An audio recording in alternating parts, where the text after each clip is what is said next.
Welcome to True Print for Life. I'm your host, Christina, Vera. And I'm your co-host, Maylin, Sambois. Want to kick us off this morning or afternoon or whatever time of day it is?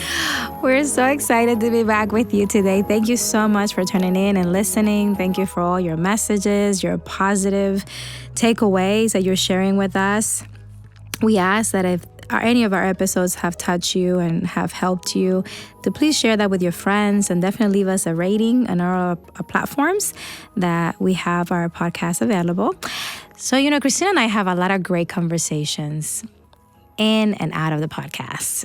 And sometimes some of those conversations make it here in the podcast. And today we decided to have this conversation without any preview conversation live with you. Because just like we started over 15 years ago, we opened our friendship to the world because we thought so many women probably feel this way, but they don't have a support or they just want to be supported. And we're like, well, we're growing, we're doing things. Why not invite other women to this relationship as it was evolving. Right early on, we open our hearts and our friendships to others. So today we're opening this as well. And Christina has a great topic. It almost, when you just said that, it makes me think, like, what if we didn't open it up? Like, everything we've done has been from that lens of, like, us learning and growing. And we're like, well, how do we just share this with other people? Because we never intended, we tell people that all the time, and it's not like a tagline. Like, I think everything we have built, God willing, is like, was nothing ever like, it was never a full design in the beginning. It was not a business plan. No. Let's be clear. No, it was not. It was just like, I think we both were just so like free-spirited in a way of just like, oh, let's just create, XYZ, not really understanding like all of the infrastructure that would later come along, the responsibility.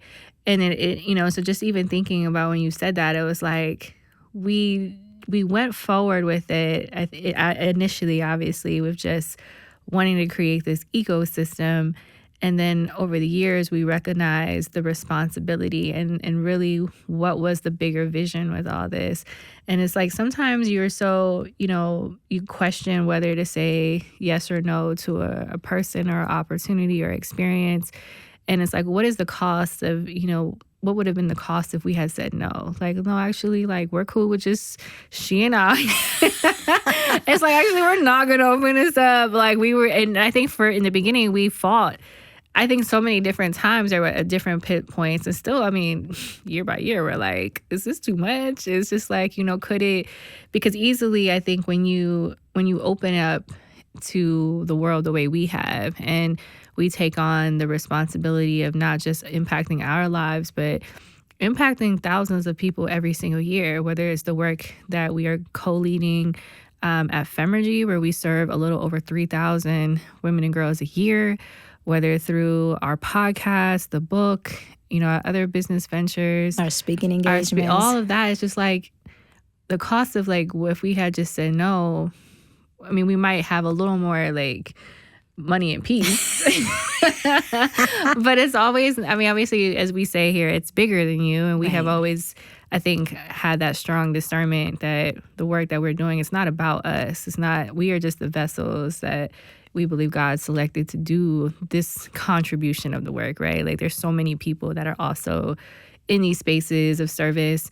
But oftentimes, I think year in, especially at the time we are right now, where things feel so heavy, and every year it's like, there's so many compiled stressors on top of the work that you're leading, especially when you're servicing people's lives and you have employees and you have things that you're responsible for, plus the family aspect of it all, that you just are like, man, like, this is a lot. And, and it's, you obviously want to be obedient to what you believe your calling is, but also being mindful that, like, at what point do you start to like evaluate, what's in priority and what happens when the dream changes? And it's not that the vision changes, but maybe what is your contribution to that dream, and what is your contribution to the next iteration of that vision? And it's okay to say like, okay, I need to start really evaluating, like, what does the next phase of this look like? Because, I mean, we've been in this game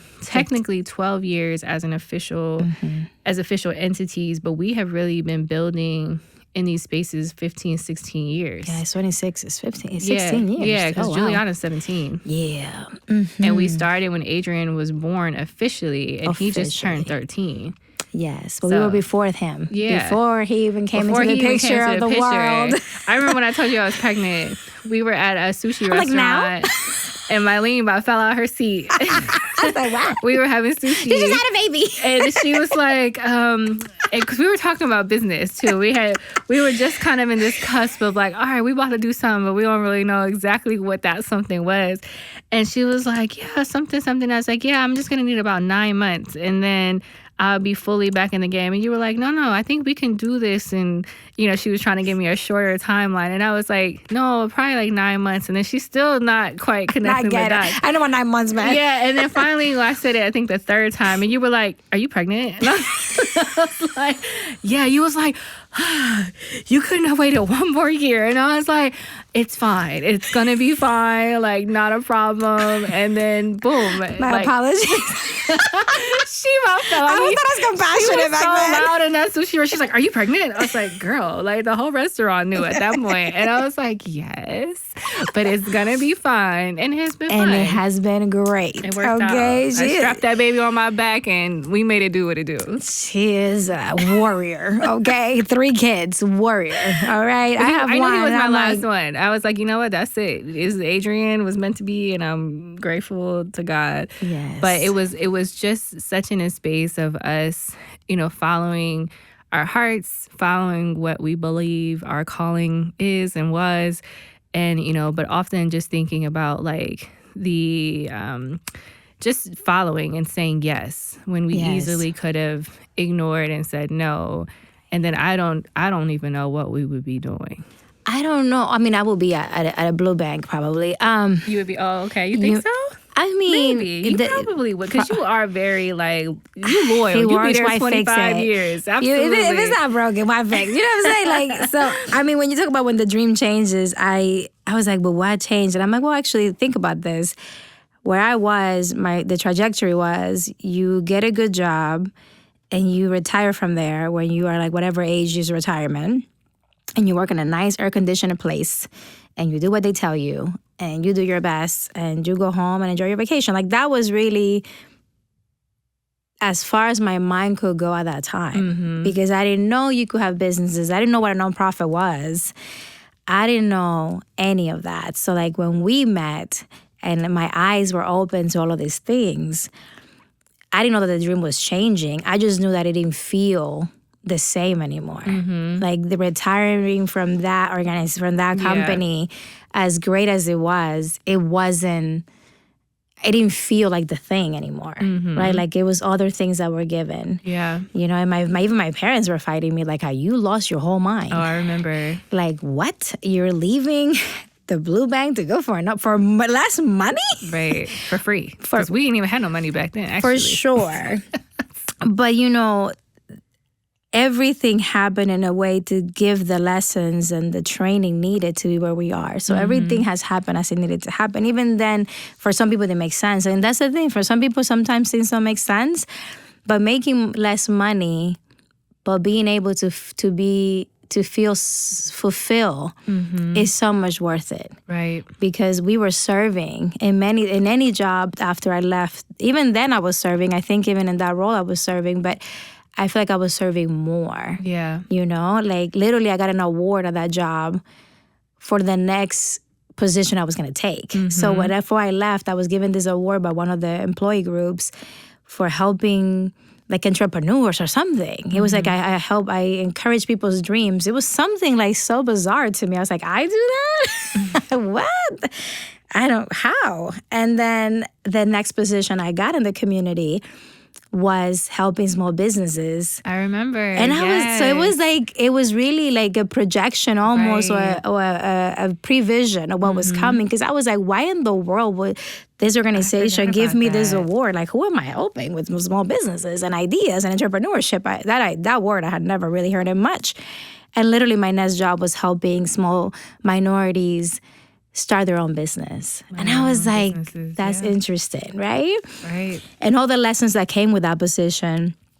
and after, but the dream did change. And I think every year now the dream doesn't change, is the service of how we're going to do, is the how more than the dream, because the assignment is still the same. Exactly. It's serving people. Right.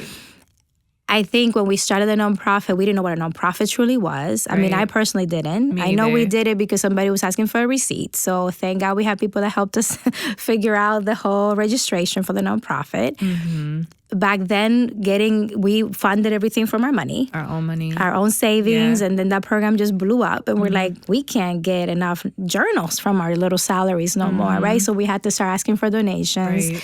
$5,000 a year was a big deal to raise when I look at our numbers. I know. And then where we are now, like almost $500,000. You're like, what? So things have changed. Not the assignment, not the service, but just how we do things. Same thing when we started this podcast. I hear about monetizing podcasts, and I'm like, that sounds great. And one day we'll figure that out. Yeah. But we didn't start the podcast with that idea. No. We started because a lot of people always ask about our friendship. They always ask about how we did business, how after all these years we're still connected this way, and all the people we have served. And after the pandemic, we just really wanted to help people and we give inspiration somehow. Like, don't give up. I think for us, having each other helped us to not give up. So we wanted to help other people not give up. And the podcast was the way for us to reach as many people as possible. That if we never talked in person, you heard our voice, you heard our message, and hopefully that inspired you. That was the idea of the podcast. And the same thing with the book. So when you think about everything we've done in the past, up to this point, I'm sure forward, has been to serve. I think now where we are, because we're getting closer to retirement one day, we have to start thinking like, yes, we have done this amazing service.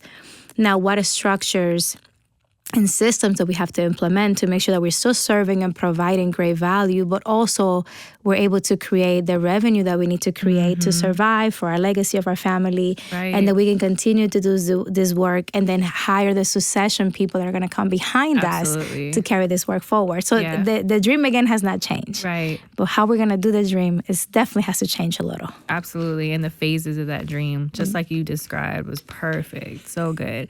And so true. I mean, I think a lot of people, we've talked about this before with other folks, and I've said this in some different graduation speeches.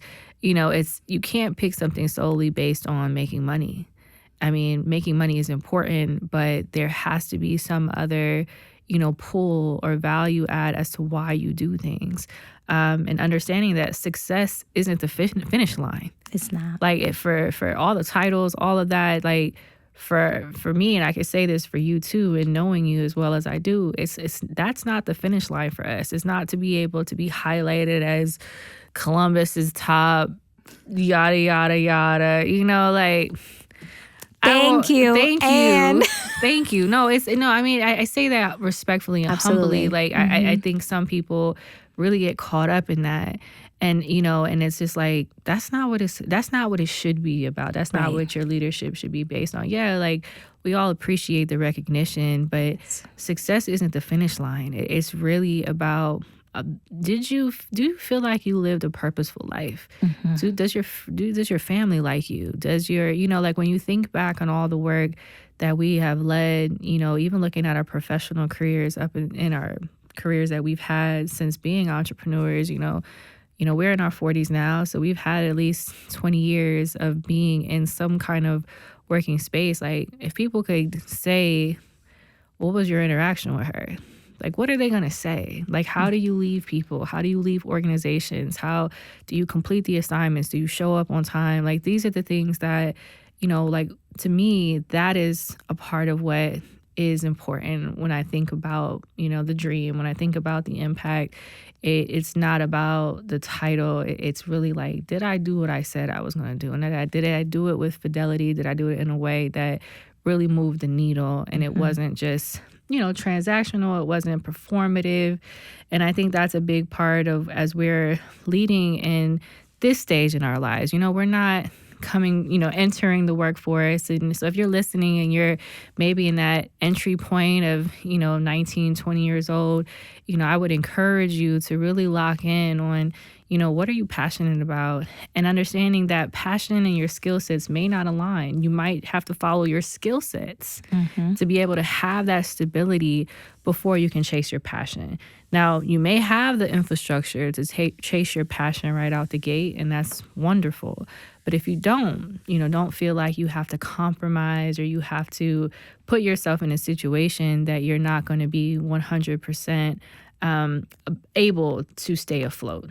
You may not be comfortable because you're not really going to be comfortable in most settings. But as Maylin indicated, especially in this economy, you want to make decisions that you can really live with for a period of time, and understanding that everything is temporary. If you want it to be long term, you can have that say, you can have that impact, but understanding that every season, every generation of your life, I believe now that I'm 40, I can look back. Okay, when I was 20, I had a completely different mindset. It was about getting money. It was about, even though we were serving folks, I still always had that lens in the side, of like, okay, I have to make a certain amount of money. I mean, we had to survive. So we yes, had to survive, yes, absolutely. And I think that because I didn't meet you, so I was in my mid-20s. So my early 20s, I was out here. I know. We had different starting points. Different starting point. And I also was already a mother. You were. So it was kind of like, okay, what? And I had, I was doing loans, I was serving, I was doing multiple things because I had, in my mind, it was like, okay, I just have to make a certain amount of money. It was never about passion. It was never about impact. It was just like, okay, I just wanted to make money. I was hanging around all kinds of people in all kinds of environments that weren't healthy, were not, forward thinking. And then as I got into my 30s, my life completely shifted. And by then we were already doing our work. I was already a mother of two. I had just gotten married. So just like looking at the seasons, and now I'm 40 and I'm like, all right, how do I make enough money to be able to really, because for me, it's about that freedom. That freedom if I want to hop on a plane tomorrow and be here. Or like lately I keep seeing the TikToks where like these missionary people, they'll go into stores that don't have like a lot of customers, and then they highlight them on social media, or they raise money for them and they give them the money that was raised. Or in other countries where they raise money and they're able to like go open like stores or renovate people's houses. And I'm like, at some point, I want to be able to do something like that, whether it's through like raising money and just giving people seed money to do stuff, micro lending. I don't know what that looks like. But for years, I've always wanted to do that. And I always see that on my For You page. And it's just like, and I'm always crying. I'm like, oh my God, that's so beautiful. 5 a.m. I'm like, it's just like, how do I get little Anthony? Like whatever it is. Sell 10 pizza today. So I know at some point, like you mentioned earlier, like that's the session planning of like the day-to-day ephemergy, like that will be somebody else. And I'm okay with that because we have to understand the things that we create, especially in the nonprofit space, it's never about ownership. It's about, it was our job to start the organization. It was our job to ensure that it's sustainable so that when that next iteration of leadership comes in, they have a strong foundation. So I know our foundation is not completely built yet. So this is definitely not something that could happen anytime soon.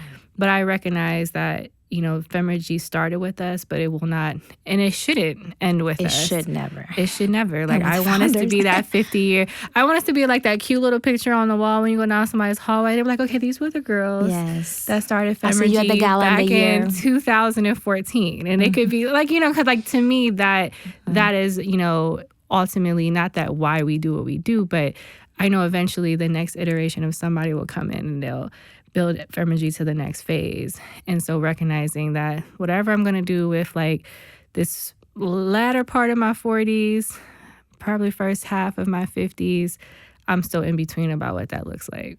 Yes, and I think it probably will change next time we talk, guys. Like, because I mean, that's just how it is. I think we are grateful enough that we get to share our journey with you, and hopefully you get to see that we don't have it all figured out. Right. Our heart's in the right place.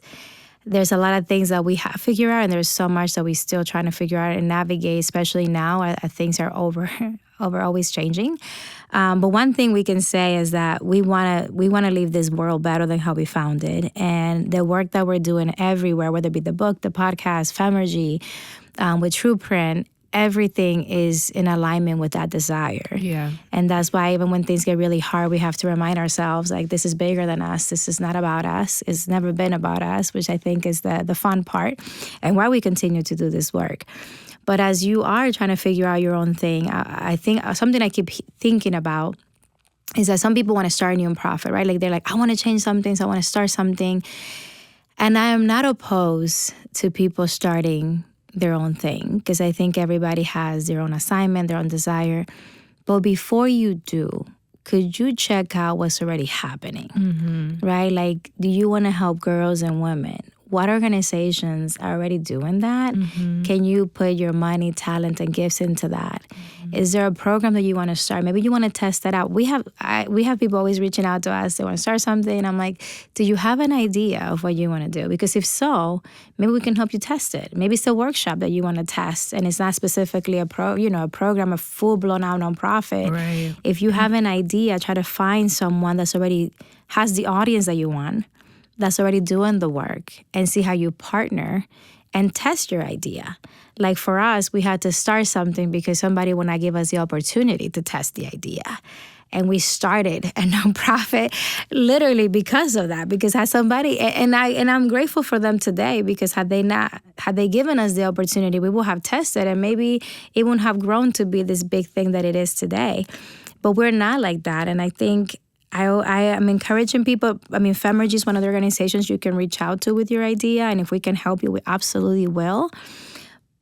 There's other organizations that are doing great things, and you could apply for grants without having a nonprofit, by having a fiscal. And I'm sharing this with so many people that I feel like called to share this. You don't have to have a nonprofit to apply for a grant. You could partner with a nonprofit that's already established and fiscal able, and try out your program with them. You can go for funding together. There's so many ways, because having a nonprofit is not for the lighthearted. Right. And there's a lot that goes into it. It's not you just create something and now you need a board. You need to have a bookkeeper, an accountant. There's so many things. So I encourage you that you have an idea, reach out to someone that already has a nonprofit that has good values and is in alignment with you, and see if you can test your idea. And if it's a business idea, there's also business that are out here doing really great work that could possibly partner with you to test your idea. I really encourage that before you start your own thing and come out here struggling, when there's ways to avoid that struggle. So that would be something I wish we had, but we didn't. So now we're trying to be that organization that can hopefully save you some headaches. And maybe you find out, I have seen people that have tried things and they're like, oh no, I do not want to do this. And what a great way to find that out than having to have started a whole nonprofit and all of this hard investment. And then you're like, oh, I actually don't like You're this. Like, actually, I'm not getting paid for 5 years. Yeah, Right. no, I can't. Like, yeah. Yeah, you're right. And I think that that's so critically important when you think about just, how, as Maylin mentioned, figure out who you can partner with. Is your idea a program versus an organization? Is your idea a product or a tool that you can create and leverage that way? We live in a generation now where there is so much resource and access that, take some time to really critically, just because you're passionate about something doesn't mean you need to run out and, start something. It could be, as you mentioned, like, how do you contribute in that space, or what problem are you actually solving? And I think that's a big part of, even in our sphere of work, we're constantly having to evaluate the effectiveness of our programs. Like, are we actually solving for a problem? And if so, we need to clearly define what that problem is. How are we really monitoring the benchmarks of success, impact, when we think about, either scaling, whether that's scaling forward or scaling back? Hey, we've been doing X program for 5 years. We're spending all this money. Does it make sense? And I think that whether you're starting a baking business or, a whole nonprofit organization, just being very clear about the why, the products and services. And I've had this conversation with a sibling of mine not too long ago, and I know she doesn't want to hear this from me, but I have to, in all the years of my experience, it's hard for me to watch a person struggle. And I asked her, I said, listen, it took us over a decade to build an organization that we are still every year having to figure things out. And, and I'm only asking you this not to be negative, because I'm all power entrepreneurship. Like, go ahead, 1,000%. rock it out. I'm the more like, hold on. I'm ready to start 5 businesses tomorrow. Like, if I was on Shark Tank and had like that kind of money, I'd be like, let me see your plan. Because I believe in the power of innovation, and I believe if you really have like the foresight, the concept, like, there's obviously key ingredients you have to look for. But I asked her this question, and, I said, listen, you saw, and most people don't see all of the behind the scenes. They don't see the financial impacts in your household, the late nights, the amount of personal investment that you've put in. And then you have to ask yourself, all of this, is it worth it to you? Like, what is the cost of trying to build this business? And are you prepared for some of the outfall that you might have in pursuing this? The sacrifice. Is it really, like, is this really what you want to do? And you're willing to lose X, Y, and Z?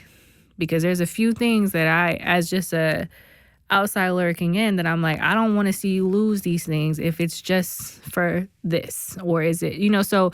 And I don't know that it was received in the way that I had hoped it would be. Intended, because you never want anybody to feel like, oh, you're just being a hater, or you're not being supportive, or you're being negative. And it's like, nah, I've been doing this 15 years. And one thing I can assure you is that if I knew what I knew then, I wouldn't say I still wouldn't have done it. But there are so many lessons that I've learned in between that I'm like, dang, I probably could have... differently for sure. Differently, I could have leveraged a couple of things. So there are things that I would have done differently. Still would have done it. Yes. 100%. But definitely, I think that's a big part of our responsibility as leaders, as folks who have, gone down this path. For me, I don't take advice from people who haven't built things that, like, if you haven't built things or haven't, like, I think it's important. Let me figure out how to properly say this. Yes, please, because I'm like, let me think about how to say it. I take with a grain of salt advice from people who I don't respect. If I don't respect you, I don't respect the way you do business, I don't respect the way you navigate in friendships or relationships. If you have advice for me, I'm going to take that face value. I'm not going to dig too deep. Consider it. And I probably won't even consider it, because I think it's really important that you don't take advice from people who haven't done what you're trying to do, or haven't displayed to you the credibility to take something so personal as, okay, I'm about to do exactly what you said. Based on what? Have you built a business?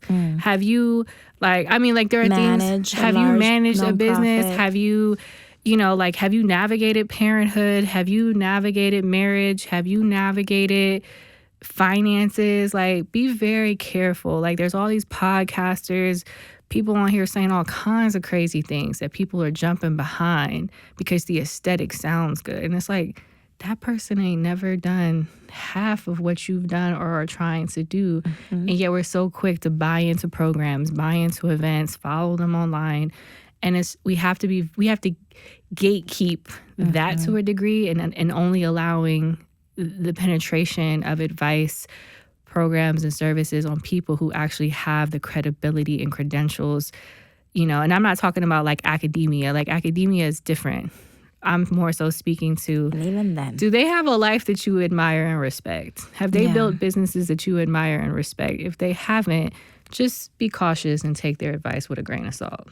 Yeah, I think that's important. And I think, like, there's a difference. So we build this from nothing. And there's people, sometimes we have to also ourselves be mindful of how we compare some of our success to people that, let's say, organization has been there for 100 years, right? Because someone came in, maybe grew into that position from bottom up to then, or they were assigned to that position. But, we've been here for like 12 years officially. There's no way you can compare yourself to someone that has been doing this work for 100 years and has different things. So you also have to be careful who you're comparing yourself to. Because a lot of people look at someone being extremely viral, successful now, but you didn't look at the 20 years these people took to get to where they are. You didn't see all the boos they got on the stages. You didn't see none of that. All you're seeing now, they're viral, they're selling out at concerts and things, but that didn't come overnight. And very few people go viral and become extremely wealthy overnight. There's not as many as the internet is making it look like. And that's really messing up with our work ethic, is really messing up with our, even like with our hearts. I think there's so many people so disheartened because they feel like they're failing because they don't have 1 million views. And I'm like, you need to chill and just be consistent with your work, right? So when I'm in social media, when I'm in the real world, I'm trying not to compare myself to nobody. I'm trying to see who's been successful and see, because you said before on one of the episodes, there's a formula. So what is the formula to be successful in that arena? And what can we do, right, to implement some of those formulas and still giving ourselves grace, because we are not in 100 years. We're in only 12. Right. And we have, and when you, and I feels like 100 years. It may feel like it, but it's not, because I've seen some organizations that literally 7 years ago, they didn't have the amount of money they have now. Right. You know, and they've been around for 30, 40 years. Right. So I feel like just important that you be mindful of who you're comparing yourself to, and be the best you that you can be. Absolutely. And find the right people, you know, and the resources. Like I said, our book has a lot of great things, but our website has some great things. True Print, right? For life.com. And then DM us. So if you have any questions of any of the things that we have shared in any of our episodes, we have so many now, feel free to send us a message. We'd love to connect with you. We'd love to see how we can help you even outside of the podcast. We're here for you. You don't have to struggle alone. I think that's the biggest thing I hope people can take away from us. Like, you don't have to struggle alone. If you don't have a Christina or Maylin, you have us now. Reach out. Yeah. Well, as we like to wrap up every single episode, remember, it's bigger than you. Thank you so much for listening today. We're excited, and we hope that you follow us on Instagram, True Print for Life, YouTube channel, also True Print for Life. And make sure that you share, like, watch our videos. Make sure that you follow us on all streaming platforms.